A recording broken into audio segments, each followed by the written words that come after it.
Allora, oggi la prestazione è sicuramente stata sottotono, sono molto arrabbiato tra virgolette e dispiaciuto soprattutto perché ho ancora negli occhi la prestazione mostruosa dei miei ragazzi in Coppa martedì, dove abbiamo giocato una partita di livello altissimo, dominando una squadra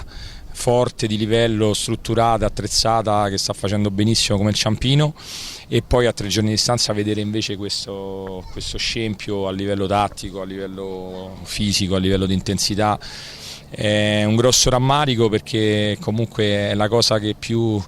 mi preoccupa, è questa differenza prestazionale che è stato un po' il denominatore comune della stagione della mia squadra, che è capace di quelle prestazioni, è capace poi di fornire a distanza di pochi giorni, di abbassare il livello di gioco, ma anche di intensità, di concentrazione, di lucidità, perché bastava oggi un pizzico di lucidità per gestire questa gara che ci si era messa pure bene, anche, devo dire la verità, una volta tanto anche per episodi fortunati.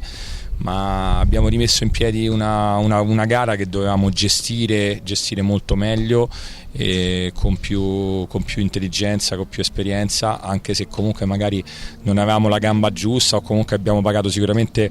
le energie psicofisiche spese martedì, che sono state molte, ma non è un giustificativo che può comunque rendere l'idea della prestazione di oggi, in cui la mia squadra ci teniamo i 3 punti, guarda, ci teniamo solo i 3 punti, perché comunque erano 3 punti vitali per la classifica. Adesso ce ne mancano 3 se non sbaglio, forse 4 per la salvezza matematica, e già comunque abbiamo raggiunto un obiettivo importante.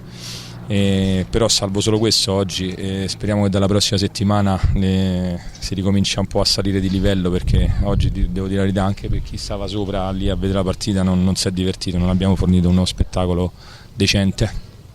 Guarda, se lo sapessi staremo a metà dell'opera, perché la chiave di lettura che io sto cercando, la leva giusta per trovare psicologicamente proprio questa differenza che ti dicevo prima di performance, che tutto l'anno, alti e bassi, non c'è stata mai continuità e livellamento di prestazioni. Quindi io non so se è un aspetto mentale, fisico, tutte e due le combinazioni. Ci siamo anche allenati male in questa settimana, e sicuramente incide, perché l'allenamento lo specchio, la partita è poi lo specchio dell'allenamento durante la settimana. Quindi una serie di concause,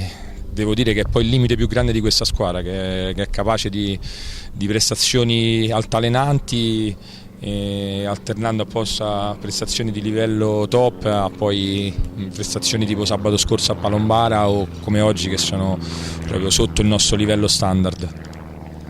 Sì, una dedica speciale al nostro amico Michele Santi, che è sempre nel nostro cuore, gli vogliamo un bene dell'anima, e oggi è stato un grande a venirci a sostenere. Peccato che gli abbiamo fatto vedere una partita così e così, però gli dedichiamo questi 3 punti e un abbraccio grande.